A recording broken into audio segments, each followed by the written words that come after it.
یہ لڑکی ہے ماسٹرز کی یہ اسٹوڈنٹ ہے اور فیصل آباد کی ایک بڑی یونیورسٹی میں یہ ماسٹرز اپنے کر رہی ہے. اس کی ایک دوست ہے تسمینہ جس کا تعلق بہاول نگر سے ہے. اس لڑکی کا نام ہے اریبہ. اب جب ان دونوں نے اپنی گریجویشن کی ڈگری کمپلیٹ کی تو تسمینہ جو ہے یہ واپس چلی جاتی ہے بہاول نگر. اب یہ اس کی روٹین چل رہی ہے اور اسی طرح سے روٹین کے مطابق یہ بہاول نگر جاتی ہے اپنے دوست سے ملنے, کھانا شانا کھاتی ہیں دونوں اور شام کو اپنی ہی سوسائٹی کی پارک میں واک کرنے کے لیے نکلتی ہیں. جب اس سوسائٹی کی پارک میں آتی ہیں تو وہاں پر ایک بڑا خوبصورت نوجوان جس کا نام ہے طلحہ وہ ان کو نظر آتا ہے. اب جو اریبہ ہے وہ طلحہ کو دیکھ رہی ہے, طلحہ جو ہے وہ اس کو دیکھ رہا ہے اور دونوں کی آپس میں تھوڑی بہت اٹریکشن ہوتی ہے اور ساتھ ہی ساتھ نمبر ایکسچینج ہو جاتے ہیں. نمبر ایکسچینج ہوتے ہیں, دونوں اپنے اپنے گھر چلے جاتے ہیں اور اسی رات سے دونوں کی میسیجز پر بات شروع ہو گئی.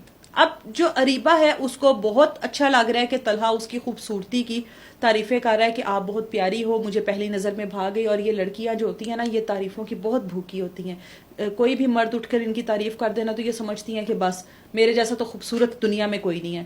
یہ لڑکی تھی اچھی خاصی سمجھدار تھی لیکن پھر بھی اس لڑکے کی باتوں میں آئی.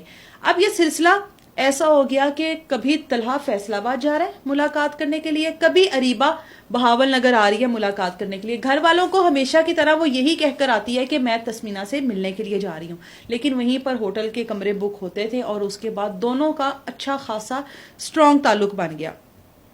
اب جب بات ہوٹل کے کمروں تک چلی جائے نا تو اس کے پیچھے پھر کچھ نہیں رہ جاتا, اس کے پیچھے پھر نکاح ہی رہ جاتا ہے اور کچھ نہیں رہ جاتا. 2 سال تک ان کا یہ سلسلہ چلتا رہا. اب جب یہ ملنے کے لیے اس سے جاتی تھی تو پھر تصویریں بھی بنتی تھی, ویڈیوز بھی بنتی تھی اور اس وقت اریبہ کو اس چیز پر کوئی اعتراض نہیں تھا. خوش تھی کہ یہ میرا محافظ ہے, خوش تھی کہ اس نے میرے ساتھ نکاح کرنا. یہ کراکری کا ایک سٹور تھا, وہاں پر یہ کام کرتا تھا. اس کا ایک بھائی ہے, اس کے ساتھ یہ دونوں بھائی وہاں پر کام کرتے تھے. سلسلہ چلتا رہا. اب جب 2 سال گزر گئے, اب 2 سال بعد کہیں جا کر اریبہ کو تھوڑا بہت شک محسوس ہونے لگا کہ طلحہ جو ہے وہ کہیں اور انوالو ہے. اس نے 1-2 بار اس سے پوچھا بھائی تمہارا چکر کہیں اور بھی چل رہا ہے, تم کسی اور سے بھی بات کر رہے ہو.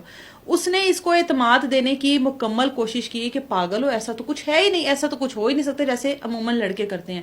لیکن ظاہر ہے شک کا بال اس کے دل میں آ گیا تھا کہ یہ میرے ساتھ فراڈ کر رہا ہے یا میرے ساتھ کوئی دھوکہ کر رہا ہے. اس نے آہستہ آہستہ اس سے اوائڈ کرنا شروع کر دیا. اس نے کالز کرنی, اس نے ریسیو نہیں کرنی, اس نے میسج کرنا, اس نے رپلائی نہیں کرنا. ایٹ دا اینڈ یہ فاصلہ اتنا زیادہ بڑھ گیا کہ اریبہ نے طلحہ کو بلاک کر دیا. اب ایک اننون نمبر سے کال کرتا ہے, کچھ دن انتظار کرتے, ایک اننون نمبر سے اس کو کال کرتا ہے اور اس کو کہتا ہے کہ ہیلو کرتا ہے. وہ آواز پہچان لیتی ہے. اس سے پہلے وہ کال بند کرتی ہے, اس کو کہتا ہے کہ کال بند کرنے سے پہلے میں تمہیں واٹس ایپ پر ایک چیز بھیج رہا ہوں, وہ دیکھو, اس کے بعد میری کال بند کرنا. واٹس ایپ پر وہ ویڈیوز, وہ تصویریں ہوتی ہیں جو کہ ان نازک لمحات میں ان لوگوں نے بنائی ہوتی ہیں اور اس وقت اریبہ کو اس چیز پر کوئی اعتراض نہیں ہوتا. وہ ویڈیوز دیکھتی ہے اور وہ اس کو فوری ان بلاک کرتی ہے اور اس کو کال کر کے کہتی ہے تم تو اتنے گھٹیا انسان ہو, تم میرے ساتھ ایسا کیسے کر سکتے ہو, میں نے تمہارے ساتھ 2 سال گزارے ہیں, تم مجھے بلیک میل کر رہے ہو. وہ کہہ رہا ہے میرے ساتھ ڈرامے بازی نہیں کرنی, میری ڈیمانڈ پوری کرنی ہے, جب میں بلاؤں مجھے ملنا ہے. وہ کہتی ہے میں نے تمہارے ساتھ نہیں رہنا, نہ میں نے تمہارے ساتھ تعلق رکھنا, تم تو غلیظ آدمی نکلے, مطلب ان چیزوں کو تم ڈیلیٹ کرو. یہ تو ہم لوگوں نے مذاق میں محبت میں بنائی تھی, یہ محبت اور مذاق میں نہیں بنائی جاتی ہیں, یہ آپ کی عزت ہوتی ہے. آپ اپنی عزت اتار کے جب ہوٹل کے کمروں میں اتارو گے اور اس کو ریکارڈ کرو گے تو پھر یہ مذاق نہیں رہتا. اب یہ کہتا ہے کہ یہ تو کسی صورت ختم نہیں ہوں گی, ڈیلیٹ نہیں ہوں گی, تم نے مجھے ملنا ہے. اب بتاؤ میں تم سے ملنے کے لیے آؤں, میں ہوٹل میں روم بک کرواؤں یا تم آؤ گی. وہ کہتی ہے میں تمہارے ساتھ اپنا ریلیشن بحال کرتی ہوں, میں تعلق بحال کرتی ہوں, میری ان ویڈیوز اور تصویروں کو کہیں پہ وائرل نہ کرنا. ظاہر ہے یونیورسٹی کی اسٹوڈنٹ ہے, اگر یونیورسٹی میں کسی گروپ میں آ جائے ویڈیو تو لڑکی تو ختم, اس کا تو مستقبل ختم ٹوٹلی.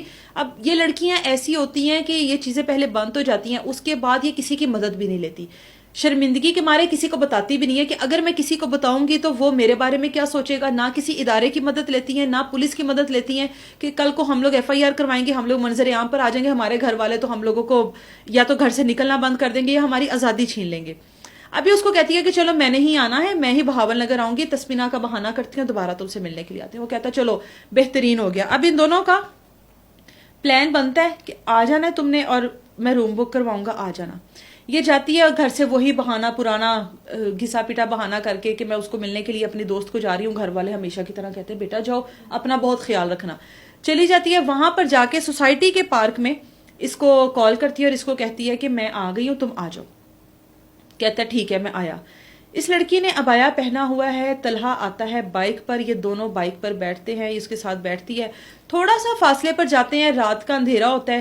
اپنے عبائے میں سے یہ پسٹل نکالتی ہے، سیدھا اس کی پیچھے بیٹھی بائک پر اس کو گولی مار دیتی ہے. بائک کنٹرول سے باہر ہوتی ہے، دونوں گر جاتے ہیں. اب جب یہ دونوں گرتے ہیں، یہ لڑکی جو ہے اپنا عبایا وغیرہ جھاڑتی ہے، اسی ٹائم اپنی پسٹل اٹھاتی ہے اور وہاں سے چلی جاتی ہے. اس کو پتہ لگ جاتا ہے کہ جو طلحہ ہے اس کو میں نے ختم کر دیا. یہ لڑکی وہاں سے فرار ہوئی. ظاہر ہے رات کا ٹائم تھا، لوگ وہاں پر نہیں تھے، لیکن آواز تو لوگوں نے سنی کہ گولی چلی ہے. لوگ اکٹھے ہوئے، 15 پہ کال کی گئی، پولیس آئی اور اس کے بعد اس کے بھائی کو بلایا گیا. بھائی کو بتایا گیا کہ یہ معاملہ، بھائی سے اس کا نمبر لیا گیا. طلحہ کی جو ڈیڈ باڈی ہے اس کو پوسٹ مارٹم کے لیے بھیجا گیا. جب اس کے بھائی کی مدعیت میں FIR درج ہوئی ایک نامعلوم. اب بھائی سے طلحہ کا نمبر لیا گیا کہ اس کا کانٹیکٹ نمبر دو تاکہ ہم لوگ اس کا CDR نکلوائیں، اور ساتھ ہی ساتھ پولیس نے CCTV فوٹیج کی ساری تیاری کی، اور جو ایک کیمرہ تھا وہاں پر اس کی CCTV فوٹیج ملی جہاں پر صاف دیکھا گیا کہ عبایا پہنے لڑکی ہے جس نے شوٹ کیا، اور وہ اس طریقے سے چلی گئی. 7 دن کی ایفرٹ کے بعد پولیس نے ریڈ کر فیصل آباد سے اس لڑکی کو گرفتار کیا. اور اس کے بعد جب اس لڑکی سے پولیس نے انویسٹیگیشن کی تو تب اس لڑکی نے کہا کہ بلیک میلنگ کا کیس تھا، مجھے بلیک میل کر رہا تھا، محبت گئی بہاڑ میں. 2 سال میں نے اس کے ساتھ محبت کی، اس کو پیار کیا، اس کو خوش کرنے کی کوشش کی، لیکن یہ اس قابل نہیں تھا. اس نے ان میری تمام ویڈیوز اور تصویروں کا ناجائز فائدہ اٹھایا، مجھے بلیک میل کرنے کی کوشش کی، جبکہ میں اس کے ساتھ اب تعلق نہیں رکھنا چاہتی تھی. پولیس نے کیس کو میچور کیا، کیس کو سٹرونگ کیا، خاتون اس کے نامزد کیا کہ ملزمہ یہی ہے اور تمام تر چیزیں جو ہیں وہ اسی کے خلاف ہیں کہ اسی نے سب کچھ کیا. اس نے اعتراف جرم کر لیا. اس کے بعد اس کو جیل منتقل کر دیا. ایک ماسٹرز کی لڑکی ایک لڑکے کے ساتھ دوستی کرتی ہے، محبت کرتی ہے، لڑکے کو ختم کر دیتی ہے، خود جیل چلی جاتی ہے. یہ اس محبت کا انجام تھا.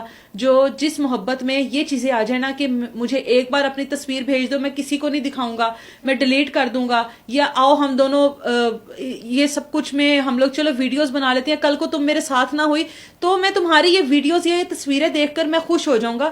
ایسا کچھ نہیں ہوتا. اس طرح کی چیزوں کا انجام پھر ایسا ہی نکلتا ہے جو کہ ان دونوں کا نکلا.